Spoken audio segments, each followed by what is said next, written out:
All right, what's going on, PML? We're here today for a preseason power ranking. We got me, TRC, and we got me, Average Joe, 002. All right, so we're going to be here. We're not going to have the same charisma as Lynch or anyone like that, but we're going to give a breakdown of all 32 teams and where they rank. So we're going to start out here with 32, and we got everyone's favorite, Ja Reggae Boys. He's listed as 32 in my personal power ranking and in sorceries. Joe, do you have anything to say about him?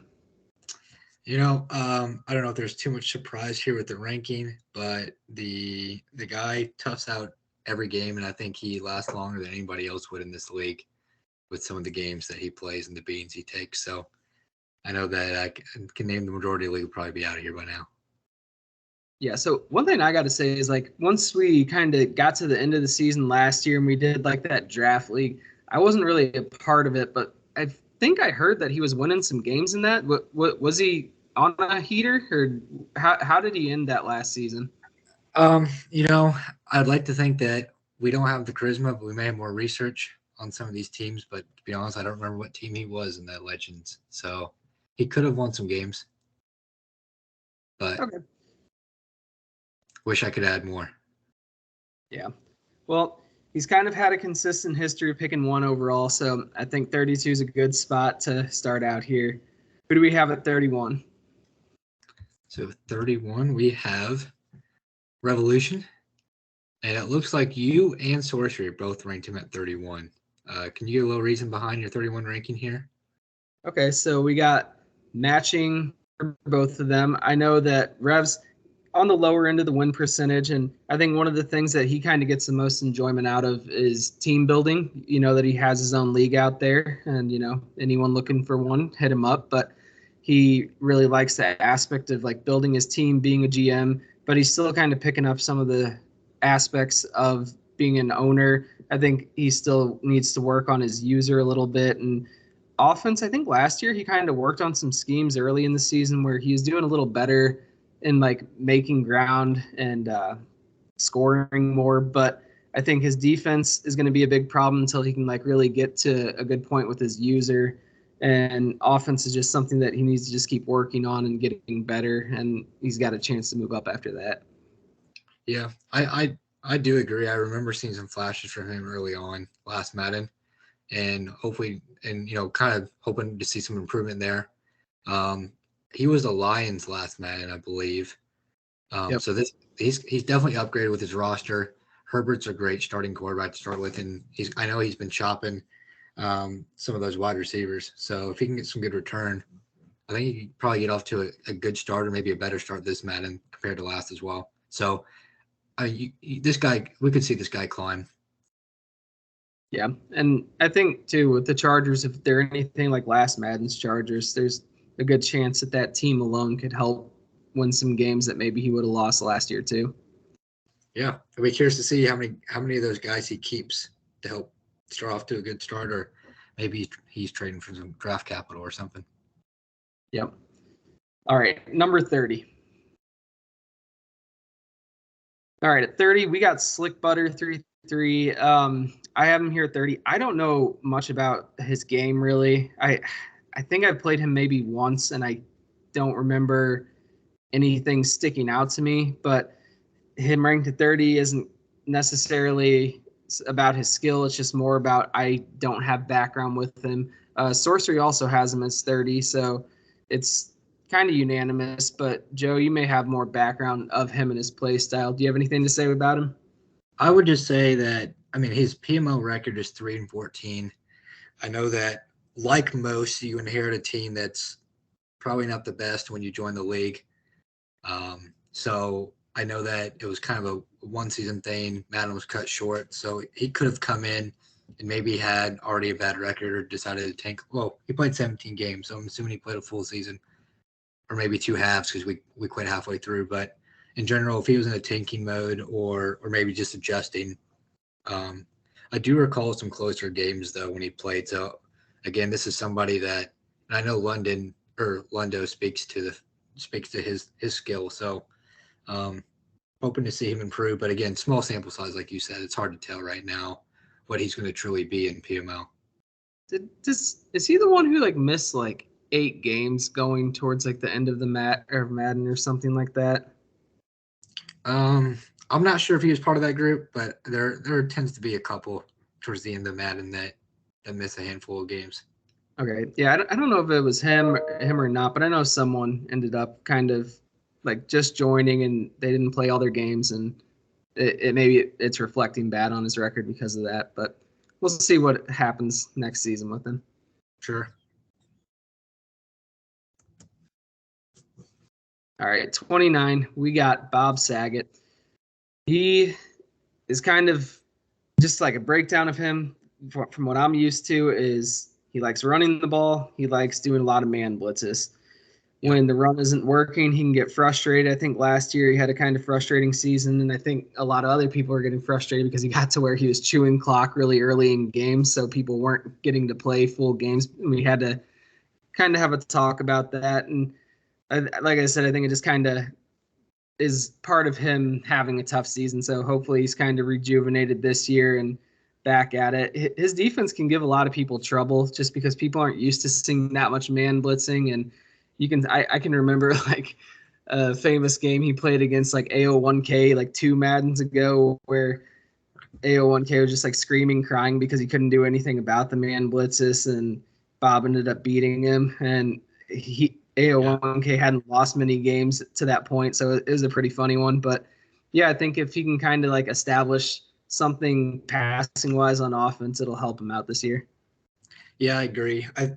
I often remember his offensive game as a ground and pound or a jump ball type of thing, and not necessarily a Berg or an old OG Mamba type of offensive jump balls, but he's going to throw it up there 50-50 and probably be about 25% completion. So, but in general, I do agree. If you have an idea of how to attack a man blitz, then you often can find success against Bob. But he can give some guys trouble now and then, like that AO1K game. Yep, no doubt.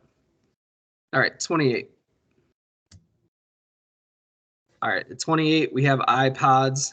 I will say in the chat, I think I always call him iPad because he won't trigger Watson, and it annoys me. But that's okay. So he's an interesting one. Sorcery has him at 25. I have him at 28. And like I've been in a division with him before, and he can play really good games, and he can have solid defense. I know one Madden he had like the 97 speed free safety. He was picking off everyone, and he's even gotten there winning some playoff games, I think. But his biggest thing is he's just hasn't been able to develop that like offense to carry him. His defense has been good enough to where he's been able to kind of use her and do a little bit, but he hasn't found his footing on offense. I know whenever I played him, and even I think recently, he's really heavy on the run, and it can work for some people, but it wasn't super effective for him. And when he couldn't run, he had trouble in other aspects of the game. What do you think about him? Yeah, I agree. I think he's a defense first guy, and he's not going to be a high power offense. But if he can keep the game close, he's got a chance. And that's usually when he has success against some of our higher ranked users. It's because he can hold them to lower scoring, but he's not super explosive. Now, like you mentioned, Christian Watson's an incredible receiver to try to go trade for. I'm sure most people, both you and I, have probably reached out to him about him, but doesn't seem to be budging, which is pretty smart considering he's now 96 speed and 6'4". Yep. Yeah, so I mean, if he can use Watson, and maybe that's the explosive piece he's been waiting for or needed for a while, it could help him for sure to make that offense a little less predictable and maybe a little more explosive in scoring. So, but yeah, I think that safety's name was Johnson that he had. Like you said, he's developed some really good defenders in a couple Maddens now. So hopefully he can continue to do that. Yep. All right, 27. 27, we got XS. Probably feel some disrespect for me, old time division mates way back when, but Sorcery has him at 18. And I was telling Joe earlier today when I first started playing, XS would always beat the shit out of me, but recently he's been a little lower. He's had those years with Lamar, but I think what's kind of hurt him. I don't know if he's going to have Lamar this year. Who knows? He'll probably trade the farm for him and get him somehow.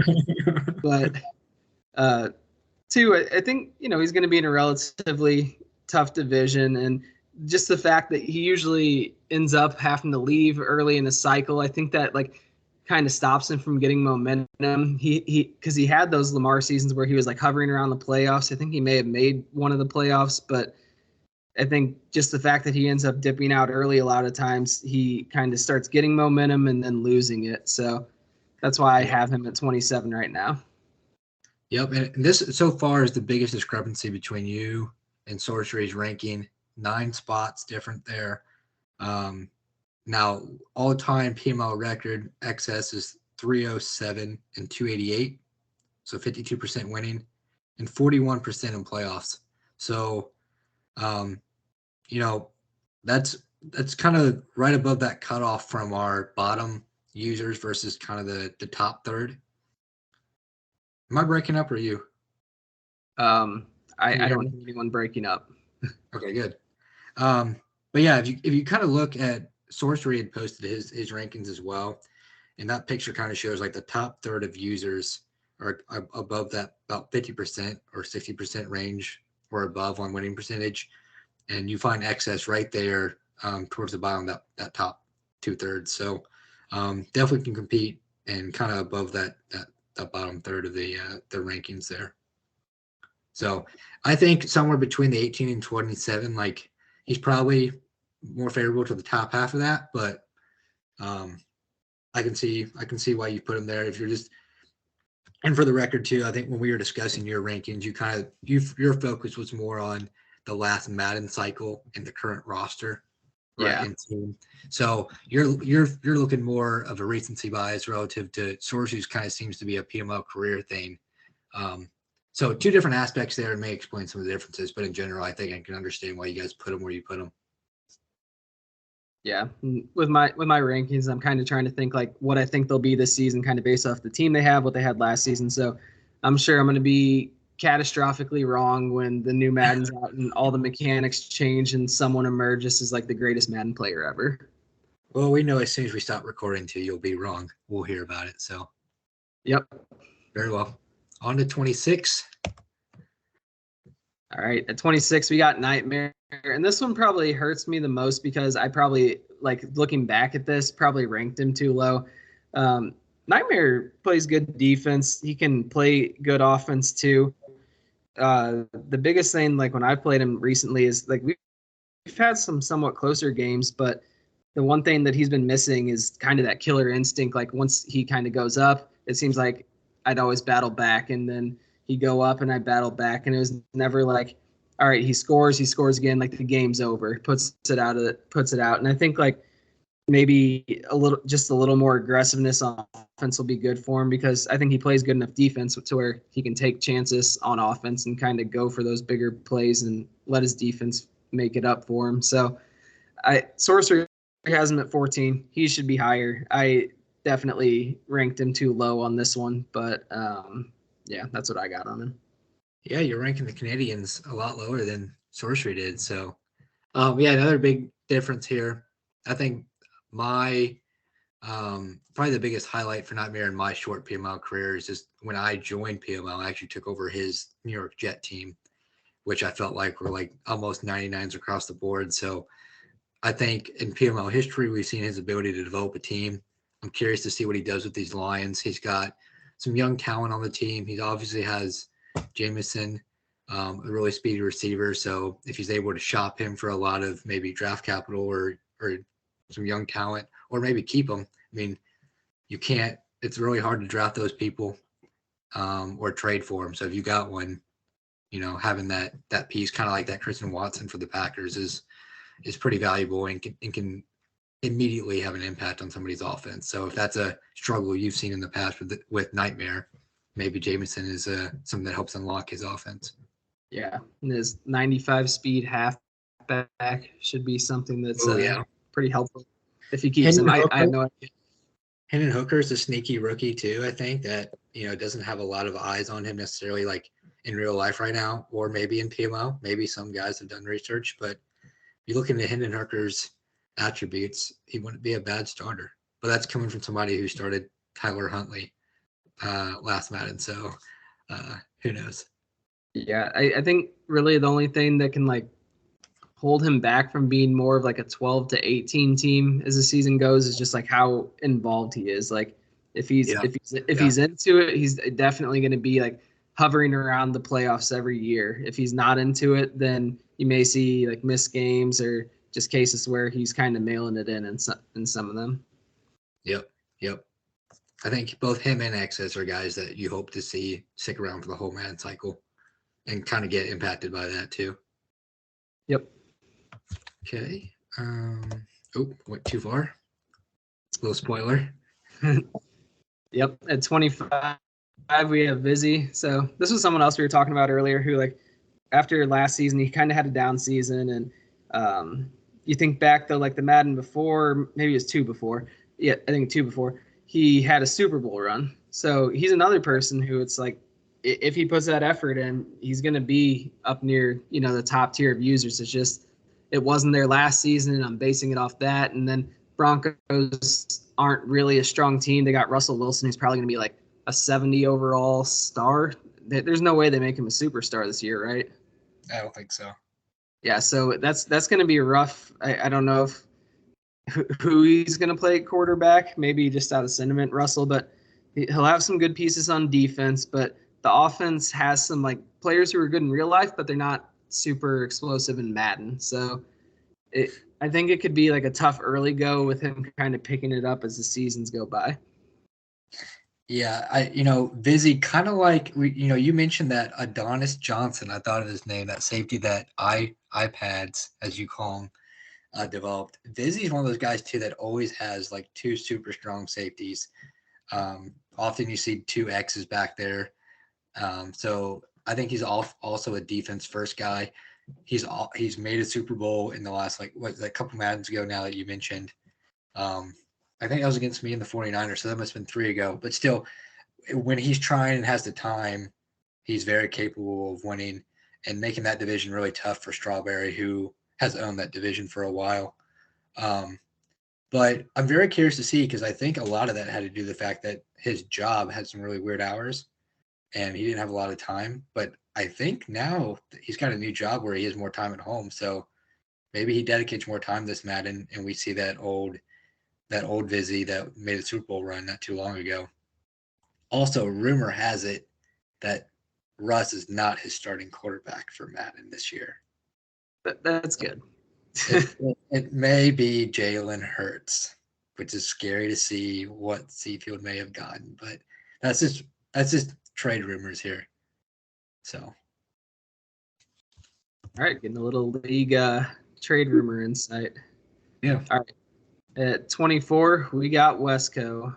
Last year, he had kind of an up season for him. He had the Bills, who are a relatively strong Madden team, and I think he did well. I don't know if he made any playoff runs, though. Did he make the playoffs at all?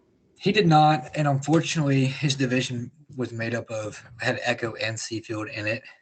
Yeah. So that often does not help your case for any of that. I think was Londo the Jets as well, right? No, London was Saints last year. He was Saints. I'll remember who the Jets were in a second. But wait, no. Yeah, he was the Bills. Yeah, Wisco was the Bills. So anyway, I do know that he took Seafield and Echo to the fourth quarter in many of their matchups. So he's capable. He's obviously playing against two guys that know how to close out games. I mean, although Echo is, and this is always said about Echo, right? He doesn't have a Super Bowl, but he has like 7 different appearances. So he's obviously a very capable Madden user and knows how to manage games and how to, win games at the end. I think that's the only thing that Wisco's really missing right now is how to close some of these games against the top users. He's able to hang around with a lot of them, including myself or you and, a lot of these guys. So apparently he won 2 Super Bowls out in a different league after our season has crashed. So maybe he's learned how to close games and get that killer instinct. It'd be interesting to see him with the Texans this year. Big up and coming team. Maybe he's going to be an upcomer this year. I would say with him too, he's kind of unique in like the people we've gone over so far, where like most people have been like more defensive minded in their game planning, where I think Wesco's more offense minded, where I he agree. doesn't play the strongest defense. So that's why he's kind of been losing games, because he's going and putting up like 30, 40 points in his games, but then his opponents are putting up three more than that. So Yeah.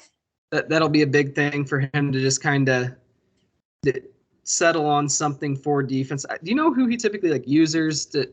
Is he a safety user? He's definitely I, he might be more of a safety than a middle linebacker, but he is not somebody that really switches off the middle linebacker or safety. So sometimes you see guys playing like the outside corner or the slot, or maybe a defensive end who may be like a superstar or something. But yeah, he stays within the hashes a lot. So if you know how to, you know, pass the sidelines, it usually gets him a little bit. Yeah. All right, let's move to 23. All right, so 23, we have Breakneck. You know, looking at this now, Sorcery has him at 30. I have him at 23. I don't know much about him. I probably should have put him lower, to be honest. But I, again, don't know much about him, so maybe you can speak more to him. So I'm pulling up Sorcery's rankings, and for the record, he has slid somebody in at 22. So if you guys are questioning what numbers everybody slid down one. But Breakneck is 21-47 in his all-time PML record with a 31% winning percentage. No playoff appearances yet. He inherited the Raiders, I think, last Madden. And I think that's the only Madden he's been in with PML. So with that said, yeah, maybe he should be slightly lower here. I don't know too much about his. I really haven't paid too much attention to his game yet while entering PML. I don't know if part of that's just the division he was in or lack. I mean, I remember him streaming quite a bit actually because I think he has an odd Twitch photo. Yeah. Um, but in general, yeah, maybe he's a little more closer to Sorcery's rankings to date. But I'm curious to see what he does with the Patriots roster. I do think that the last and Wisco's roster and this one, those two are unfortunately, I think, a little underrated by Madden. So they didn't get a lot of help from EA. Yeah, I think looking back at it now, the reason I had him at 23 is because I can remember him with the Raiders, and I forget what it was, but there were some tendencies I was watching him do when I played him that kind of showed like an upswing of like stuff that better users do, and he wasn't like consistent with it, and he wasn't like he wasn't doing it the whole game, but I noticed he would do things like on certain like reads on defense and make like some good passing choices that you don't usually see from like a lower tier. So I think that's why I had him, because I kind of saw potential with what he was doing. That's fair. Yeah, I think glimpses of that kind of can help bring somebody a little higher. All right, 22. 22, we got Lundotron. Last year he was the Saints, and he kind of hovered around, I mean, a slightly winning record every season, I think, or at least close. The season before he struggled. I think he was in the division with Seafield and Echo, and that's never a recipe for success. But yeah, I know in the past, so I don't know a ton about Lundo, but I remember watching him like playing like Seafield and stuff, and like he had a lot of like one play touchdown plays. I would see him like run them, and I knew exactly what they were and what he was trying to do. And when those plays got shut down, he was having a little more trouble. When I played him this past year with the Saints, I didn't quite see that really. He may just have not like put in as much like research into him, but he he is pretty consistent with how he played, and he's someone who can probably move up in the rankings. Yeah, I think so too. I think that he's got a solid start to his PMO career when it comes to like strategy and things. His record is 68-92, so he's 43%. But to your point, he did start out with that division where he had Wisco, Echo, and Seafield a couple Maddens back. So that probably didn't give him a great start to his record. I think this last Madden he brought that up quite a bit, and then he's 40% in playoffs. So 3 division champs, I think, all came from last Madden in that NFC South. Curious to see what he does with the Bears. It's a slightly stronger division than last Madden.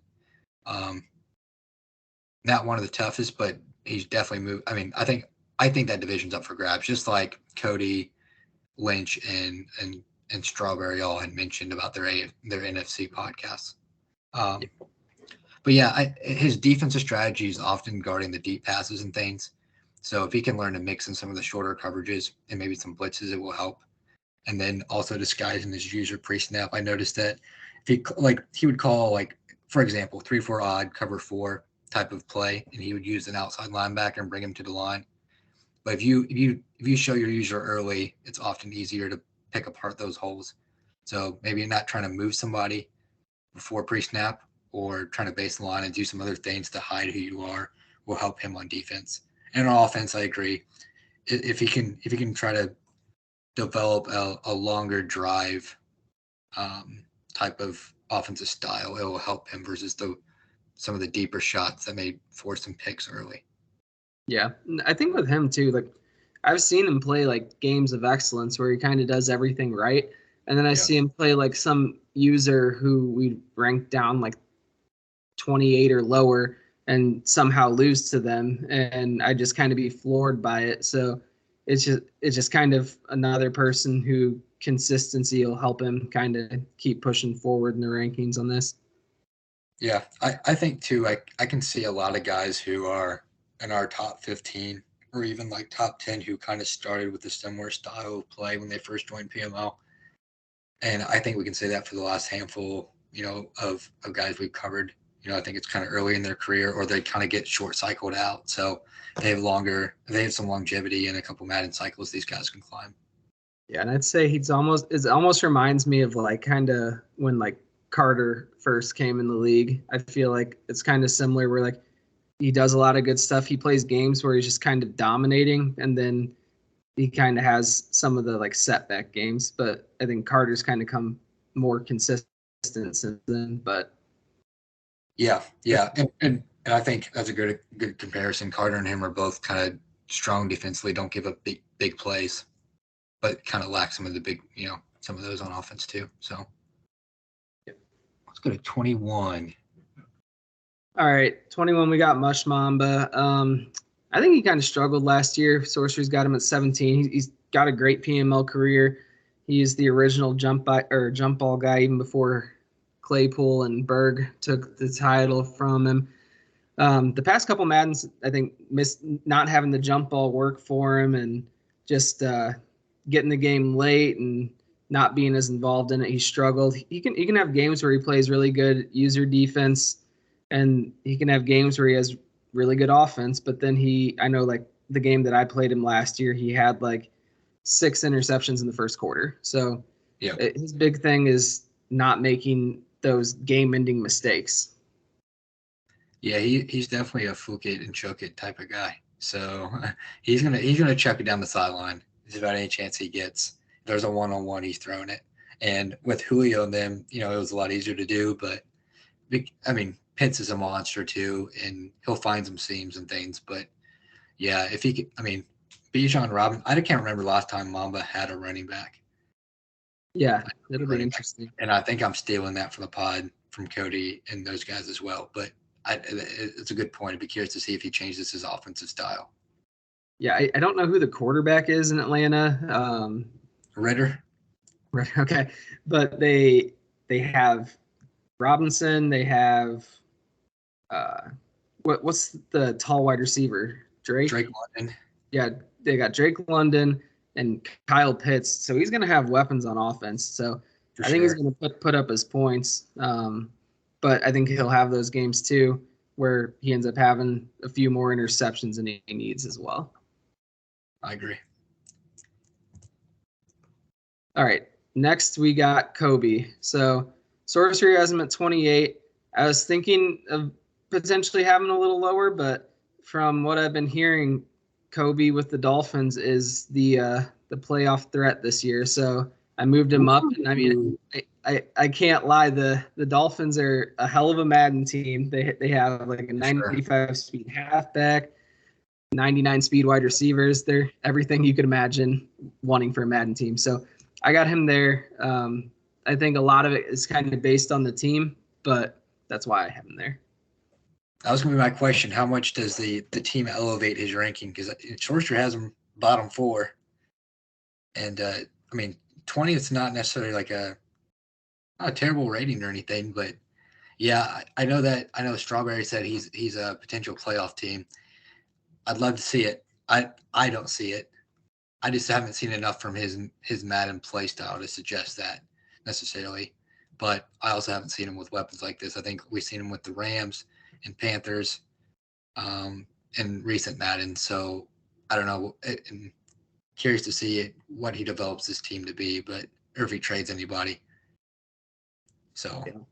I guess have you heard anything about like how good the deep ball is this Madden? I haven't. I really don't know too much. I'm curious to see. I mean, with the corners he has, it'll be tough to throw deep balls against. I mean, Jalen Ramsey's an absolute ball hawk. So, mm-hmm. And the one thing I've heard is I think it's going to be tougher to like complete deep balls this year. So I wonder if that affects like his ability to utilize Tyreek and Waddle. It shouldn't. Good point. But I think they said there's going to be like kind of more inaccurate passing on deep balls because once quarterbacks got to a certain point, it's kind of last Madden a layup. Like you just toss it and they're going to catch it every time. So if it really is that way, then it may hurt him a little bit. But if not, I mean, he can just burn everyone he wants. It'll be hard to contain all those weapons. Yeah, it would be. I mean, I know the end of his contract is like crazy, like $43 million in salary his last year or something. So there might be incentive there to move him just for that. But in general, it'd be hard for me to move those two speedy wide receivers for at least a couple of seasons if you have them pretty cheap. So it's a huge advantage. If you, yeah. So. All right.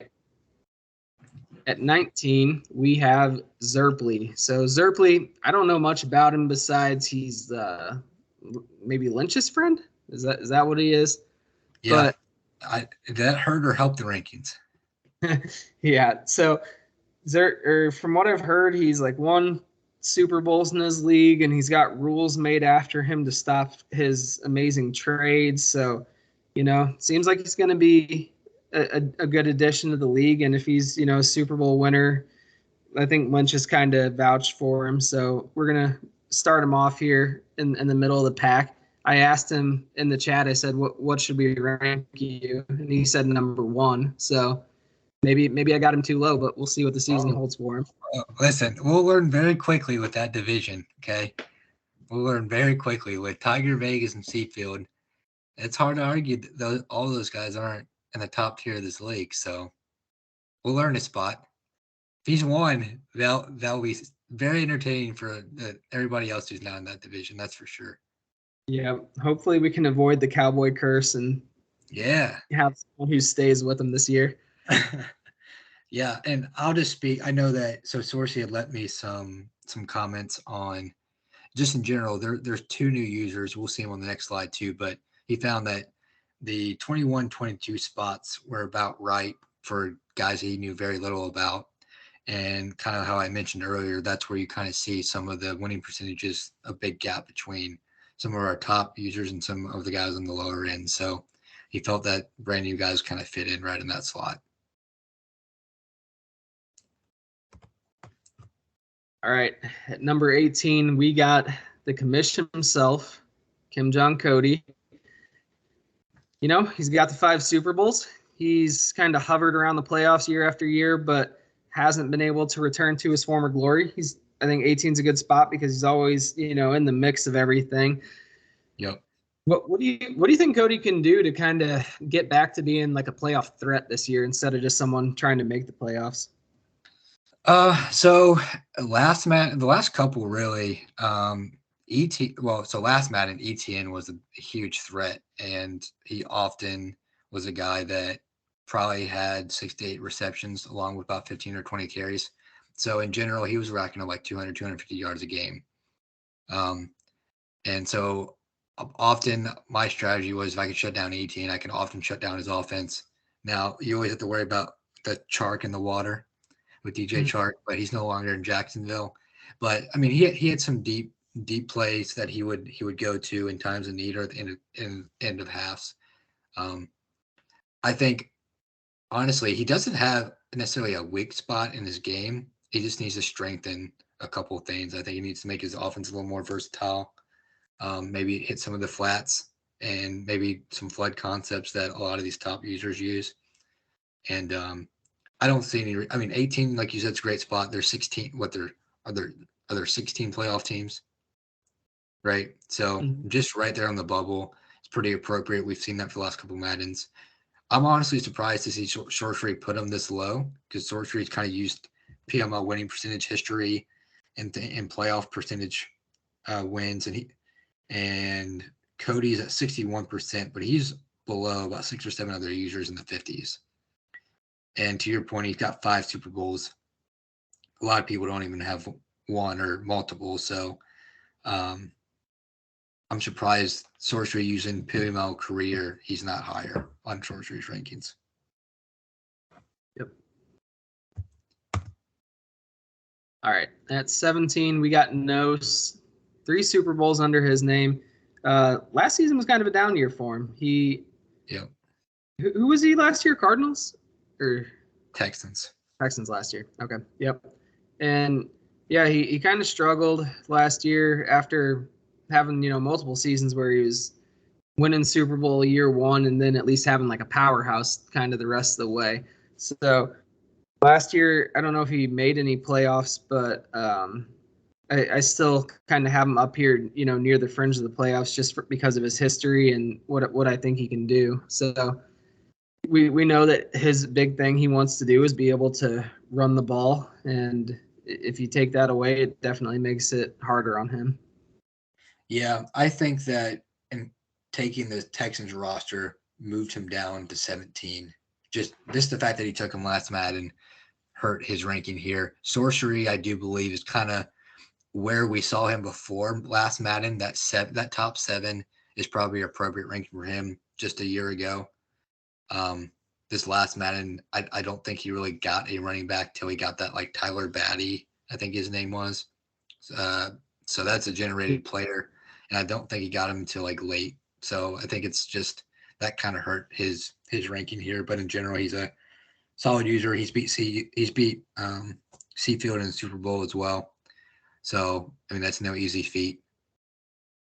And I think he moves up to the top 10 by the end of this Madden with this Jets roster too. Yep. You said he has a good running back this year, right? Yeah, he's got a rookie. Izzy something. It's not as bad as the name my defensive star player's name, but it's got a lot of letters in it. But in general, it's a rookie. He's like 92, 93 speed or something. High 60s overall, but in general would be a good go-to guy to start with. I think to Dev and knowing Nos and how he can run the ball well, I imagine he's a superstar pretty quickly. Probably the star player he upgrades. So you should hit him up, give him Jonathan Taylor back. Be like, remember all those Super Bowls? Remember the glory? You need Taylor back. 99 everything, Jonathan Taylor. 99 speed, 99 excel. That wasn't even the best part of his game either. All them corners he had at like 99 speed were nuts. Oh, I know. That secondary was crazy. We had to remove his admin stats or something that bad, and he was just giving himself speed upgrades. Oh yeah, that was crazy. Just like every upgrade he got was a speed. Yeah, that might have been. I mean, there's a lot of really good running backs in PML history. That's got to be top 3. Yeah, no doubt. All right. At 16, we got Skulls. So here's a discrepancy that we have kind of alternating ways. So I have him at 16. Skulls is always around the playoffs. He's a pretty good user. He beats good users sometimes too. I'll say I think he's more of an offensive player than a defensive player. I Hmm. I think I've played just like a scrimmage games where it's been kind of very high scoring. So I think he's someone who kind of relies more on the offense. And last year he did have the 49ers, who were a good team, and he definitely hovered around the playoffs with them every year. And he had some good wins against some good users. So that's why I have him here. But you could argue it could be lower with the Panthers team. But what do you think? I find it interesting you say he's more of an offensive guy than a defensive guy. And I guess from when I watch him, I look at him as more of a defensive guy. I feel like he plays a lot of big nickel and 3-5 nickel and a lot of these smaller sets where he can bring like a sub linebacker in or like a safety in the box. And maybe it's just because I tend to focus more on that user safety in the middle of the field.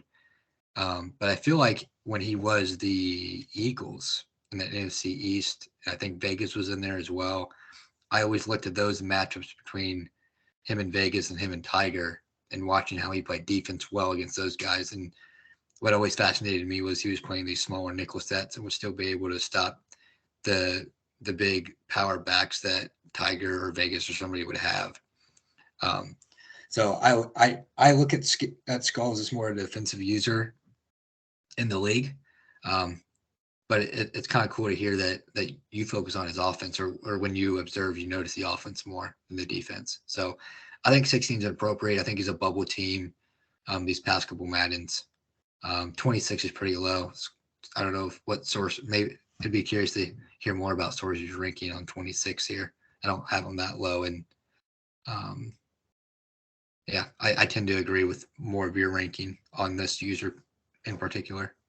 Yeah, I'll say like the reason for my thoughts is, so I was in his division last year, and like defensively, I felt like I could kind of adapt to what he did on defense. He kind of had some more like repetitive kind of play calling, formation, stuff like that. So it's kind of easy for me to capitalize on it. But I felt like on offense, he was a lot more like balanced, where he is running, but he is implementing the pass game too. He wasn't just like, oh, I run heavy or I pass heavy. He was kind of mixing everything in. So it Yeah. wasn't like an offense that you can just be like, oh, I'm going to shut this down, and they're going to be shut down. It was like, oh, you may get hit by Kittle, you may get hit on the outside, you may get a big run broke on you. So I think that's why I look at it that way more so than the defense. When I That's think of like defense, I think more like maybe like a chess match where like someone like if you play like Eric, he's kind of moving players back and forth, and like he has different kinds of blitzes that are like standing on the line and going out. So it's kind of like making a read, and it's never going to be the same thing. So you kind of have to keep going back and forth with that. Yeah, I can agree with that assessment of his offense as well. All right, at 15, we got Sorcery, which is where Sorcery is on Sorcery's rankings. Uh, he's got the Titans, who they're a solid team, and we were talking about Sorcery earlier, and we were saying like when Sorcery really like puts his mind to it and he's focuses on his games, he can be up there, near the top 10, 12 users. And the biggest thing that you end up seeing is I feel like a lot of times he'll get in games where he gets like discouraged, or he'll kind of just get out of his game plan, and then you'll start seeing like the 10, 15 passes, 20 or 20 plus yards down the field to his tight end or something like that, when if he is just kind of taking it a little easier and taking what's given to him, he would do a lot better. And he kind of goes in those phases where he's like, all right, I'm going to win 12 games and I'm going to be, not just attacking people, but like being a real offensive threat. And then he'll go kind of like maybe like someone like Seafield ends up giving him a tough game or something, and he kind of will have a little bit of a spiral where he makes some more bad choices. So I think with him, his biggest thing is just kind of keeping his mentality right, and he's going to be one of the top users in the league. Yeah, I think he can play with anybody if he's got his mindset to do so, or if he's, I guess now anytime he plays Lynch, he wants to probably beat him too. But yeah, he definitely takes plays, games, seasons off. It's all about his focus. I just remember a couple Maddens back when Seafield, him and I, and we're all in the same division, I think he would hit stick me and I'd fumble like 3 times a game, and it'd always be like, I hate playing this dude, and it's good. He hated my offensive play style back then. I probably still have a pretty slow offense, but I think that's often what discouraged him against me and let me win. He didn't let me win, but like it helped me get him like unfocused on the game if I took slow enough offensive time. So Yeah, I would have to mention anytime I ever play him, I always have conservative carry on, which I do most of the time anyway. But like I yeah, think one of my conversion to always having conservative carry on was playing him. I think I played like Berg sure. and had a lot of fumbles, but I think I played Wind one time and had like 6 in a game. And I think from that point on, I just said it's not worth the extra 2 yards of carry. No, I'm gonna just conservative carry from now on. I found myself down 3 scores with 3 offensive plays because they're all 3 fumbles against him back when I was 49ers. And it was like 2 minutes in. I'm like, I'm already down 21 nothing in like a playoff game or like in some like divisional game that matters for ranking. And I have run 3 plays. Yeah, I just, when he's focused, he's a hit stick god. And I hope he brings that back. And well, I don't know. I kind of regret saying that now. He's in my division, but I can't believe I can't escape this guy. So yeah, I agree. I think he can be top 10 easily when he's focused. All right. At 14, we have it's 4K. So if you guys remember, he was in here for a season and he won like almost all of his games. And then he got to the playoffs, and I don't know who he played. I think maybe Tiger, and I think so. I think you're right. is either Tiger or Vegas. I can't remember, but one of them just laid the smackdown on him in the playoffs, and then he was never the same. And then he had to leave because he had a work schedule that just did not work with anyone else's schedule at all. He wasn't 2 a.m. to like 2 p.m. or something. Yeah, I mean, like he was only available at those times or something like that. Yep. So he's got that fixed. He's back this year because he had like a 15-win season. We're keeping him up here kind of high. I don't Yep. think he's lost his Madden skill that quickly, but we'll see where it goes. He was 19 and 15 so far in PML, 56%. He lost his one playoff game. I think it was against Tiger, if we remember correctly, and he won the division that year as well. So, and I think that would have been the year with Vegas and him. I think Vegas and Tiger have been in there for a couple years now. So, winning a division with both those guys in there has always been a challenge for sure. Yeah, I think Skulls was there as well, and obviously we talked about Skulls' display. But it looks like you and Sorcery have him ranked pretty similar here as well. So yep. no disagreement there. All right, so here at 13 we have Splash. Wind has him at 21. So I'll be straightforward. When I was making this, I didn't know who Splash was at all, and I had him probably at like 30. And then Joe tells me, "Oh no, he's beat some good users." So I'm gonna let Joe talk about him. Yeah, so kind of like we talked about with with Zerply and our other new user, Sorcery went ahead and put him at the 21 mark there just for that gap. Now with Splash, we had that legend restart, and I know THC you weren't part of that, and probably about half the games or half the users were kind of more a little less focused on the games and things. So some of those games have to be taken with a grain of salt. But I would say that like the guys this guy beat, he beat Echo, he beat Tiger, he beat Seafield, all during that Legend reboot season. And you could tell that all those guys were actively trying and developing their team and going for a Super Bowl run in that reboot. So although a lot of those games can be discounted, the 3 wins that he has over those guys, I believe, puts him up somewhere in this range in the playoff bubble or the playoff hunt, wild card hunt type of range to start off, even though he's a brand new user, to real PML seasons, not reboots. I think he lost to Echo in the playoffs. If I'm, don't quote me on that. I think he's 1-1 against Echo. So maybe a divisional opponent in the reboot. I forget what the teams were, but in general, I know that he goes back and forth with Echo, which is obviously somebody we haven't mentioned yet. And he's beat Seafield and Tiger, which are very, very good users or top users in this league. So that's why I have him this high.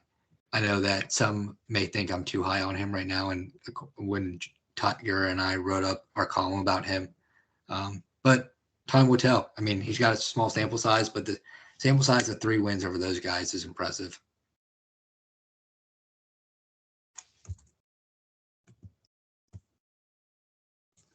All right. Here at 12, we got Carter. Sorcery's got him 11, so we're pretty close here on the rankings. Carter, I was mentioning, he's been to a Super Bowl here, not this past Madden, but the one before. And he's just someone who always gives people a tough time. When you talk about like what people's strengths are, his strength is heavy defense, but that's not to say he doesn't have an adequate offense. So we're kind of getting to a point now where it's not like, oh, he can only do this, but I say that his strength is defense because he plays very good defense. Oh, for sure. I definitely know going into this game, I have to find a way to make my offense effective. And I focus more on offensive strategy than I do defense when matching up with him in playoffs or anything like that as well. So I agree. And it looks like Sorcery's right along with you on that 11th, 12th ranking. I'm curious to see what his Cardinals roster looks like too. That's probably one of the bottom 3 or 4 rosters. So development early. I don't know if we've seen too much development from him yet as a user in PML. But I'd be curious to see what kind of development we see player-wise. Yeah. As bad as the roster is, there's pieces there because you have people like Isaiah Simmons, who could be a middle linebacker or safety. You have Kyler Murray, who's a good Madden player. You have Marquise Brown, Hollywood, who's a good Madden player. Rondale Moore, who's 94 speed, and he's going to be like probably an 80 overall, something around there. So a good young wide receiver there. He's going to have McBride, who's a fast tight end. So he's going to have Buda pieces. Baker. Buda Baker, yep. And he has a rookie middle linebacker like 93 speed or something. I know he's unwilling to move him. And then I know Kyler took a big hit on his overall. He's like 79. But to your point, I mean, he's still a good Madden quarterback user.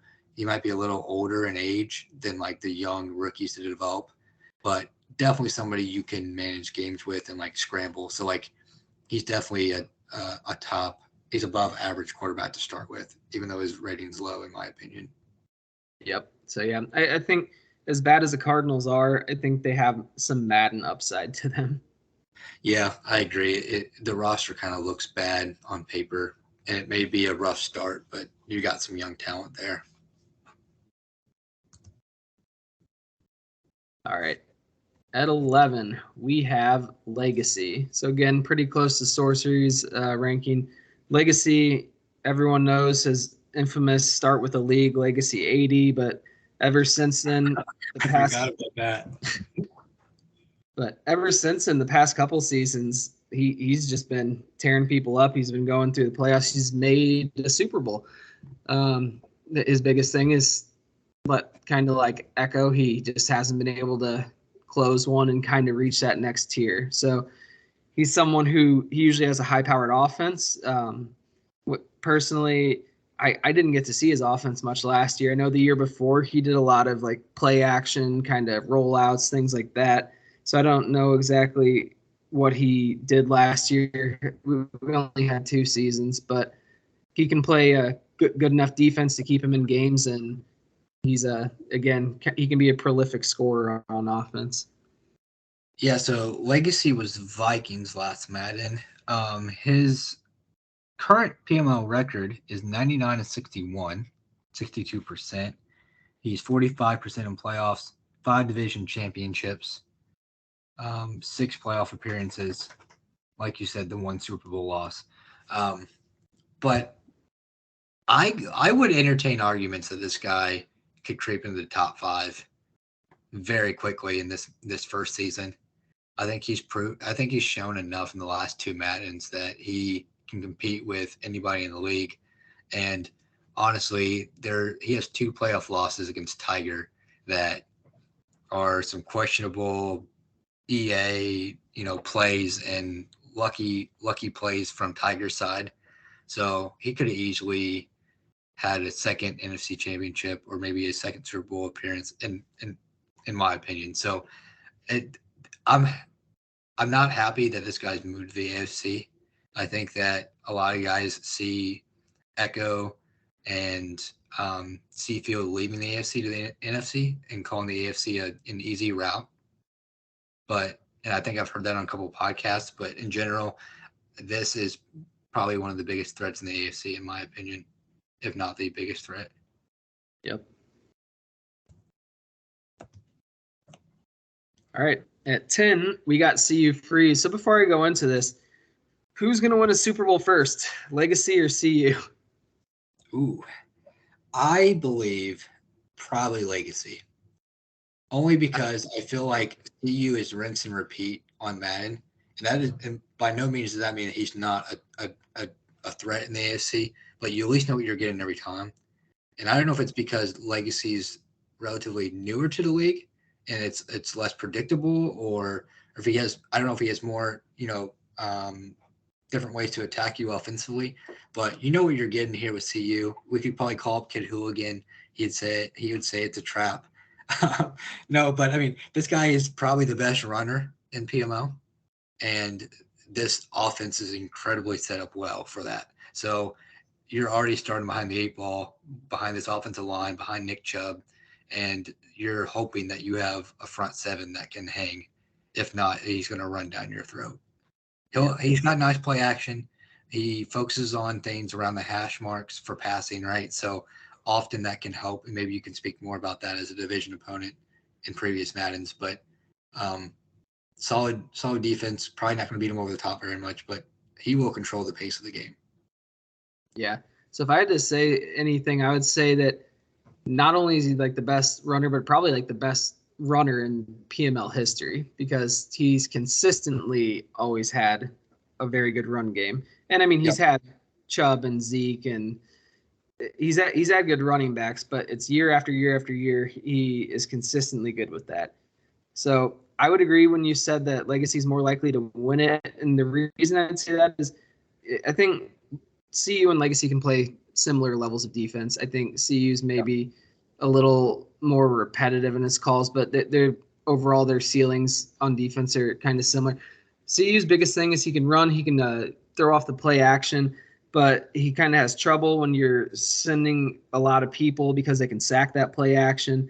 And one thing, he's had a little bit of a struggle last year, and I remember talking to him, and I tried to say to him, if you're out of the playoff race, spend all season just passing, just work on passing, because he's so good at running. He doesn't need to, if his season's lost, he doesn't need to keep going for the stats. Nick Chubb is already an X factor. He's going to always be amazing.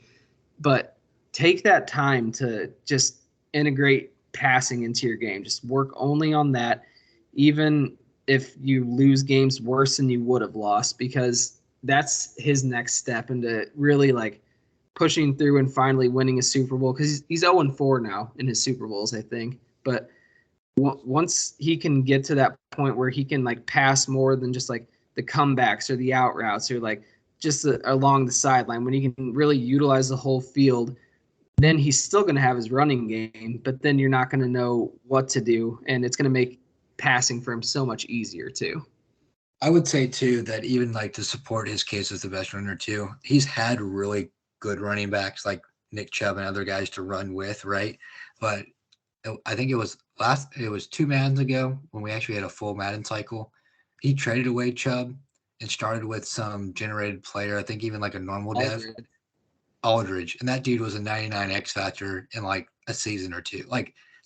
Not only does he have powerful running backs that already start good and he's already the best runner, he develops running backs. He can do it from having anybody in the backfield. So props to him on that. And like I'm still trying to learn how to stop his run. I know it's coming, and I know that he's going to run more than pass. And you're still, if you hold him to 150 and 2 touchdowns, you've done well, I think, because you're hoping to force a couple picks or something. But I agree. I think if he finds a way to really develop his passing game, and even like spread the ball out and go like, if he goes 5 wide, like you're almost like sitting in 3-4s and 4-3s. You're not going to come out in nickel and dime against him all game. So like if he comes out 5 wide, that would really throw a lot of people off, I think. Historical PML owners who know the way he plays. Yep, I'd agree. All right. Number 9. 9 to mine, 9 in sorceries. We got Lynch. Got a multiple time Super Bowl winner here. Is it multiple or 1.5? I don't know. It's same thing. I think everybody says 1.5. 1.5. But you got Lynch, who he the best way to describe it, and I think it was Seafield who said it. I don't know if it was him, but someone said he's just like playing like backyard football out there, and that's what he's doing. He's like going out there. He's picking a play from the coach suggestion, and then he's audibling all 5 routes to do something different, and then he's scrambling like 10 yards forward and backward with his quarterback, and then making a crossbody throw. That's Lynch. He can be extremely effective on offense doing that. On defense, he's always been a solid user there. So that's why I got him cracking the top 10. And he's got a really strong Ravens team. So we'll see where he goes this year. Yeah, I would say that, I mean, offensively, for anybody who's a try hard PMLer or watching streams and stuff, I could almost name his play calls out of the formations. But to your point, he's audible in a lot of things. He's going to sit in 3-4 often. He often has the top, like, second or third defense against the run. Thanks to our like my Madden, you can see that stuff. But like year over year, that dude is incredible against the run, and he gives up 40 points because he'll give up deep plays, but he's willing to have 1 or 2 play offensive drives, and so he'll score 35 plus a lot, but he'll give up 35 plus a lot too. So they're always entertaining games to watch, and you can never really count them out. He is 62%. He's 479 and 296. So 20 division championships, 33 playoff appearances. His playoff record is only 43%. But he is often somebody that, I don't know. You don't necessarily love playing against in the playoffs, but you'd much rather like play against somebody who you can put up 35 or 40 on versus matching up with you or Seafield or one of our other top defensive teams. Yeah. All right. At 8, we have Eric Strawberry. So I'll start this one out because for the longest time, I've kind of had the question in my mind. I always say that I think Eric is the best defensive user in this league because he just does some weird things that other people don't. But in my mind, I always thought, who is Eric without Patrick Mahomes? What does his team look like? How many wins is he going to be? Is he going to be the division winner elite user he was? And last Madden, he had a season without Patrick Mahomes, right? Or was it the one before? I can't remember.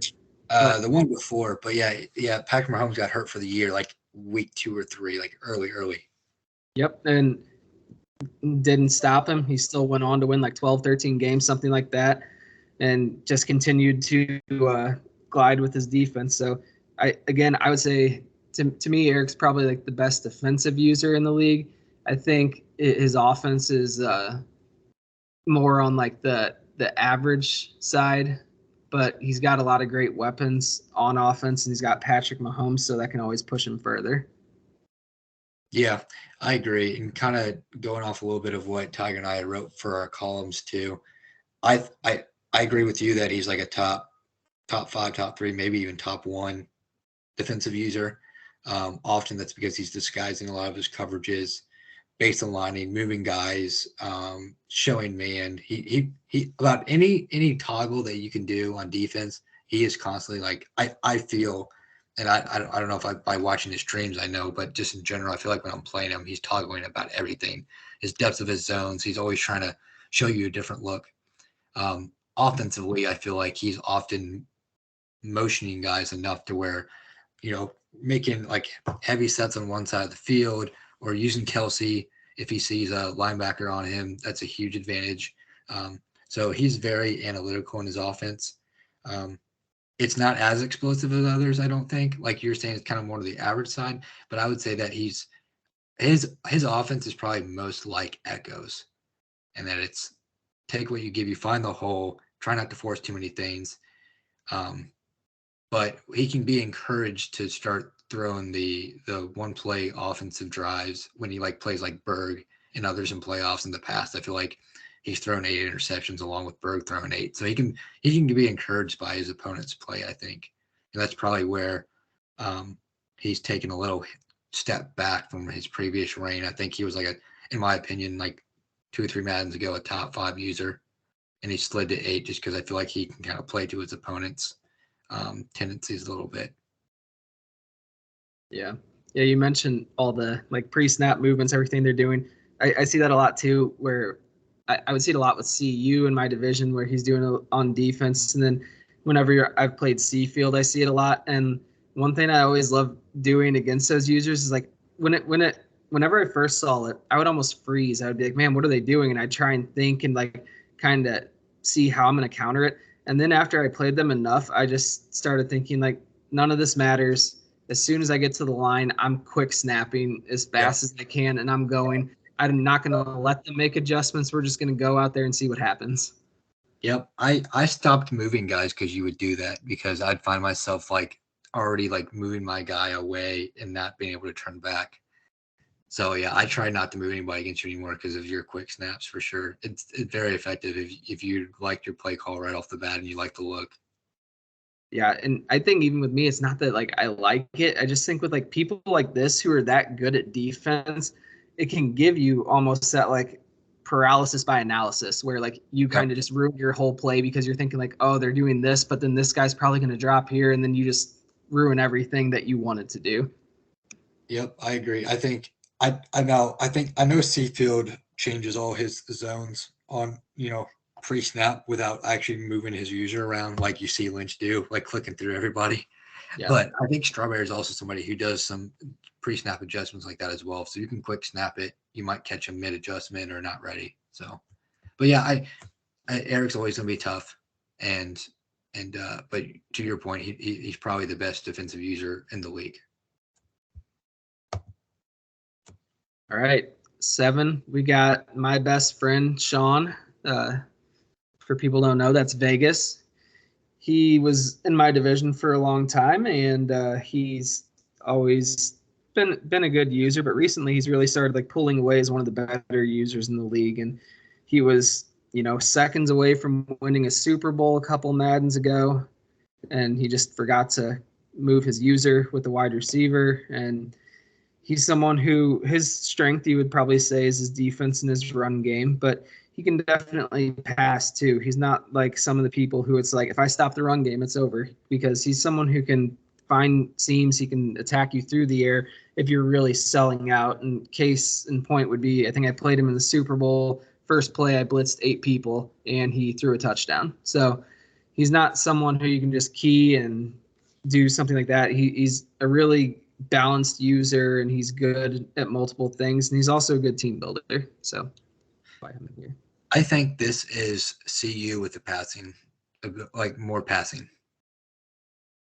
Like both very strong defenses. You're probably not going to beat them over the top. They're going to force you to play underneath and find what's open and move down the field. So you have to be patient against them. But like to your point, Vegas is able to, like, he had some dangerous weapons with Waller and others last Madden, but he plays a lot of different flood routes, and he's able to, play 2 or 3 different depths on one side of the field and find somebody open.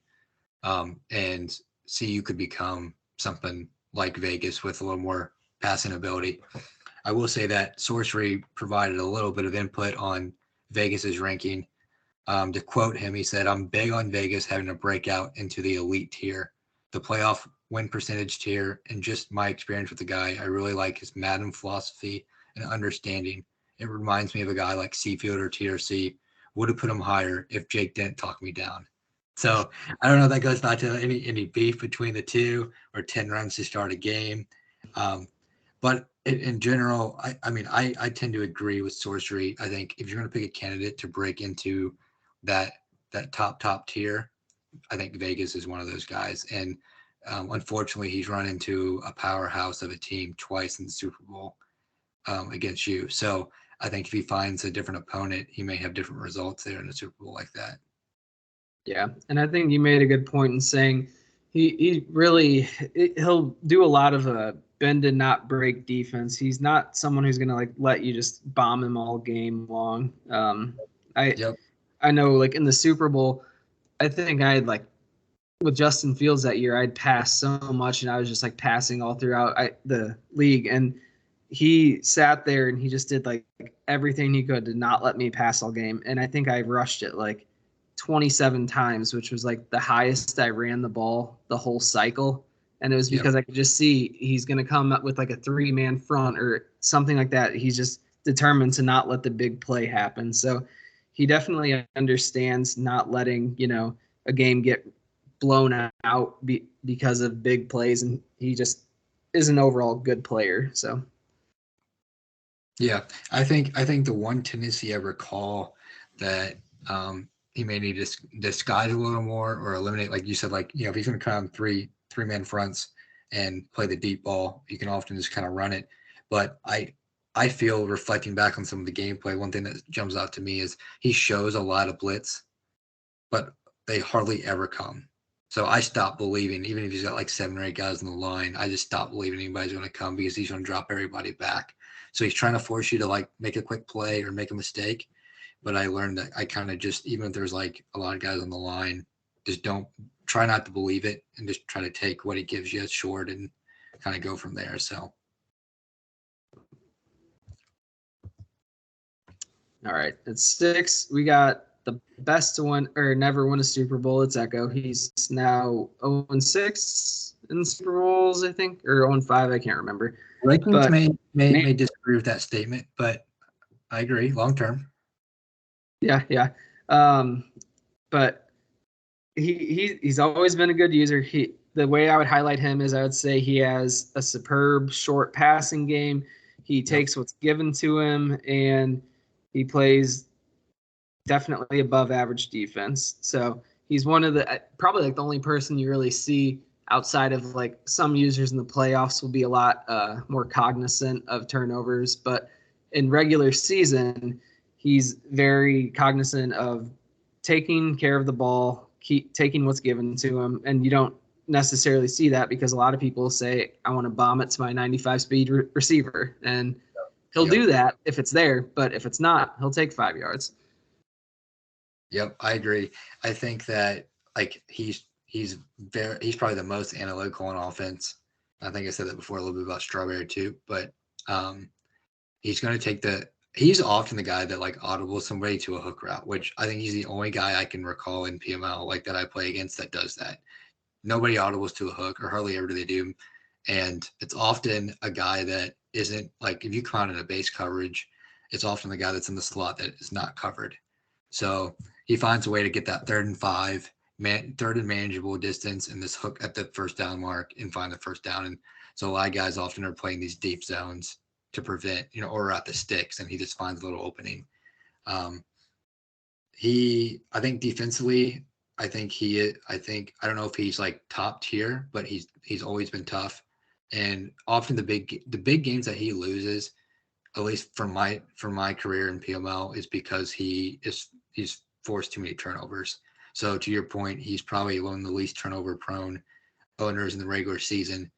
And the big games he loses in playoffs are often due to turnovers more than anything else. It wouldn't necessarily be bad defense or anything like that. It's 1 or 2 plays that caused the loss. Yep. But scary opponent, not somebody I love. I try to avoid him in playoffs at all costs, really. He's probably one of 2 or 3 users that I don't enjoy matching up with in playoffs for sure. He's got a great team this year, so he's definitely got a chance to make a run. I feel this a lot of the rosters he started with. He had the Lions a couple years back, and I think that was like when Seafield was Cardinals, and then he's been the Patriots the last couple of Maddens. The Patriots have been kind of a dud roster to start with, almost like the Texans this year. Patriots are not much better this year anyway, but he starts off with I think 49ers and Eagles are the top, and Dolphins are probably, in my opinion, the top 3 rosters to start with, like talent-wise. May not necessarily be age-wise, but like just direct talent season 1 inheriting. I mean, he's got so many weapons on offense and defense.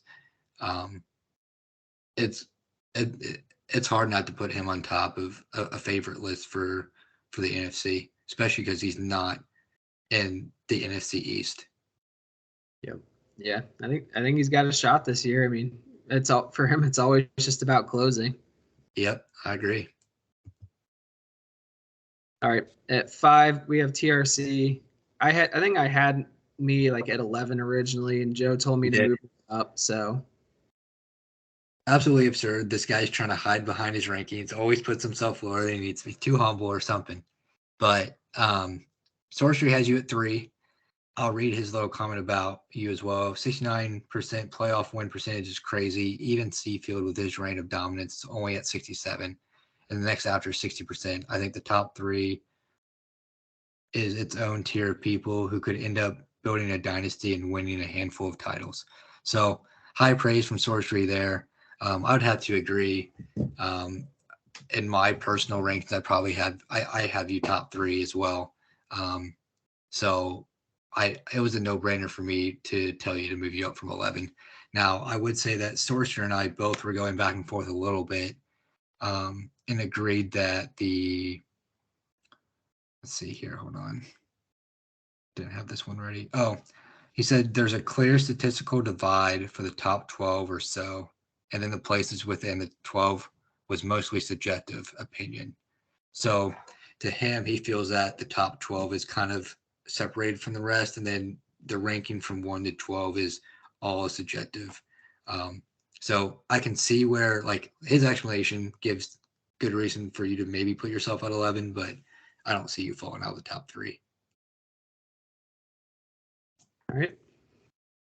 And gameplay wise, you mix it up so much. I don't know even how to describe your game anymore. Outside of blitzing 7 or blitzing all your linebackers, that was probably my least favorite thing of all time during your 3-peat. So never figured out how to go against it.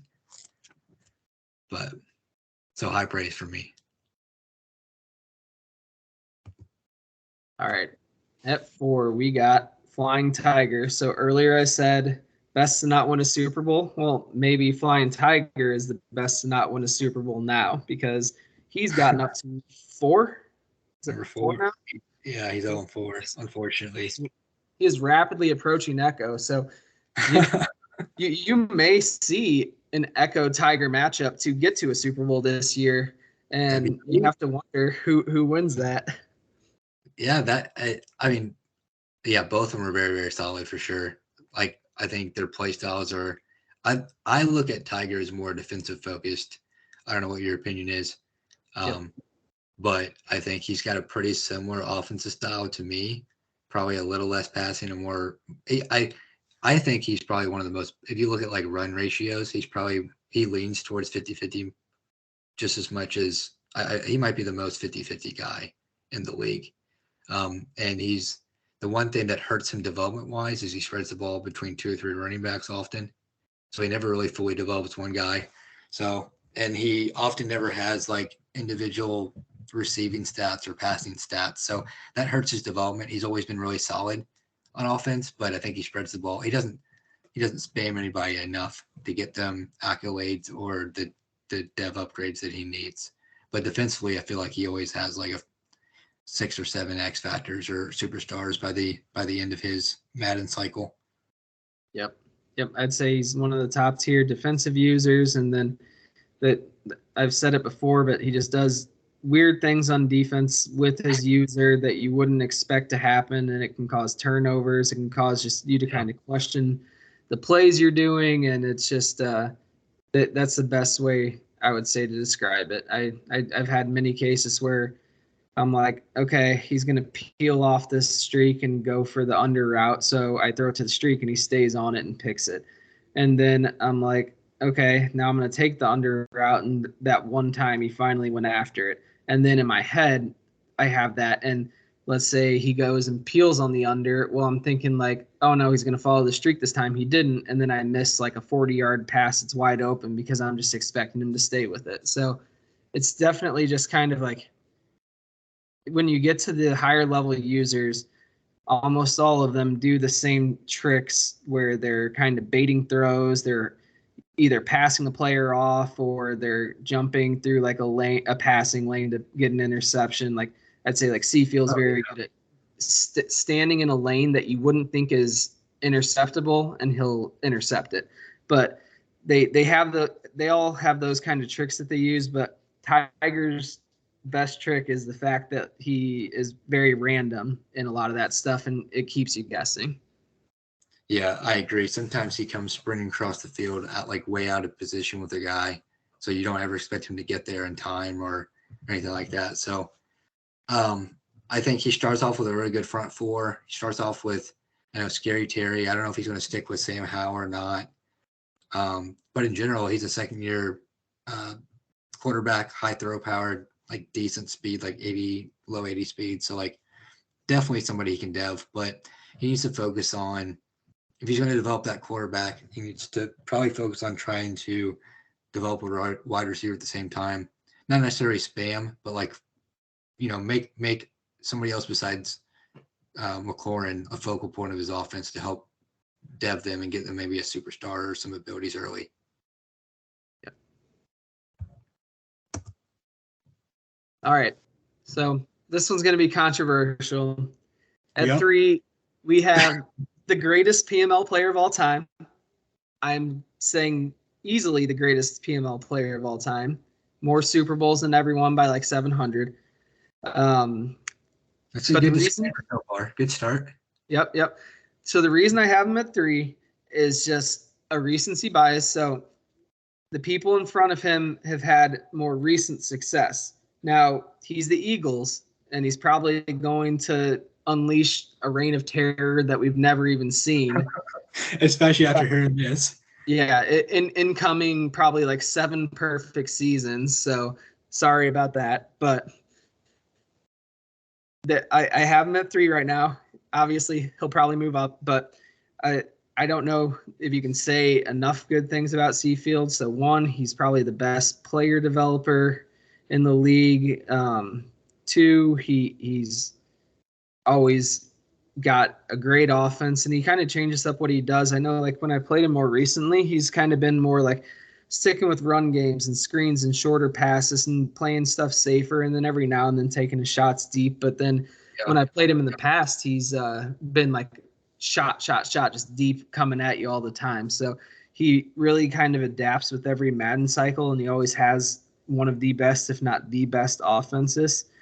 On top of that, I mentioned I think Eric's the best defensive player. If there's a 1B, it's probably Seafield with that, and Seafield is really good at kind of mixing up coverages, doing weird things. I know every game I play, the first time I'm on offense, I'll throw a pick because he does some weird thing, and then hopefully I learn from it as the game goes on. But he always has just like these adjustments that you're not quite expecting, and he's someone who you really have to focus on and kind of make good, smart throws with. So overall, again, greatest of all time right now at 3 for this, but I'm sure he'll be working his way back up. Yeah, I think he's the greatest all time because of the fact that he hardly ever makes the same mistake twice. So if you expose some scheme of his or show him an offensive play, he's going to remember that next time you play him and probably even adapt it into his offense and run it against you later. And maybe a different formation or a slightly different setup, but in general, concept-wise, I think I put him up there with you in the idea that you guys find different concepts that work against coverages, and you're able to create those from multiple formations and kind of give owners a tough time on defense. I agree. He's probably your 1B on defensive user. And development wise, he's insane. So I'm sure he'll take a lot of this talent on this roster's team and trade it for a bunch of these low overall, high, like intangible, like type of like talent or some draft picks. And you'll see that somehow this dude is making an NFC championship and having a top 5 pick, along with taking all these like 60 overall, young projects. But this division is very scary. if Sorcery's, if his guess of the biggest breakout candidate being Vegas makes this division very interesting. Vegas playing against number 4 ranked and number 3 ranked Tiger and Seafield. So, and number 19 ranked new guy. So, Yeah. be curious to see. Yeah, But yeah, I mean, Certainly good. That's going to be crazy. yeah, we could talk all day about what Seafield has done in PML from season to season, but I think to your point, he adapts with every Madden. I couldn't agree with you more on the fact that I was surprised on how much he's run the ball the last like Madden and a half or so. Because to your point, he was like all taking these shots, and you just had to try to find a way to play the deep coverages, and it didn't matter kind of what you were doing. He could attack both sides of the field, but he has sneakily become one of the better runners in Madden, even though you don't ever think of his offense as a running or a screen type of offense. And I think a lot of people start playing deep coverages and it forced him to kind of, flip his offense a little bit too. So props to him for kind of adjusting to some of the glory that he's received, right? For all the shots that he's taken. Yep. All right. At 2, I have average Joe 002. So I have him up here because recently Joe, over the past 2 Maddens, has won 2 Super Bowls. And because he's won 2 Super Bowls, I have him higher. So when I say Seafield's the best player developer, I'll say Joe is the best trader in the league. Yes. He's always I'm so proud of that. Thank you. He always gets the people that he needs, and Seafield's a great trader too. But since Joe's come here, he's registering record amounts of trades. We're getting like 20 plus, like by the time we are allowed to submit trades. So I would say that he's very good at that. He's extremely good at building the just very good teams. And then I would say on offense, he's a lot like Seafield, where he can run the ball, he can do other things, and he can challenge you vertically too. So I would say I think in the games that I played against him in Seafield, I think Seafield may have had a more efficient offense and Joe may have had the more explosive offense when we played. So I think because of that, and I think I've seen Joe have a little bit of success against Seafield recently. That's why I have him here at 2. And yeah, he, again, 2 Super Bowls in the past 2 Maddens, so he's definitely trending in a really good direction. Yeah, I don't know if we covered this last slide too, not to just necessarily distract from the Colts, but in general, Seafield was ranked number 1 in Sorcerer's ranking, while you have him 3. I only bring that up because you guys both have me at 2 here, and so just like in general, I think I agree, like in the fact that a lot of my development is through trading early on, and like I think I think I might have sent you or somebody like 4 first for like Joey Bosa a couple years back. So I go and trade for all these picks and stuff just to get these players and develop like a defensive line to help. But that only helps me to dev other guys down the road. So I do think that kind of reflecting back on some of the guys that are like the kind of between like the 12 and 18 range though, or even a little further down, I feel like when I first joined PML, I played more like a Lundo or somebody who kind of just tried not to get beat deep and threw it short. But I think if you trade for the right weapons, it can help trying to make your offense a little more explosive. So just kind of reflect back on some of the things we've said about guys improving. If they can get some weapons, I think it helps to open up options for you as well. Yeah, and I'll go back to this point too on how Sorcery says statistically in the top 12 you can make a case for anyone. I would say one of the bigger differences you see between like the bottom part of that and the top part of that is probably team building.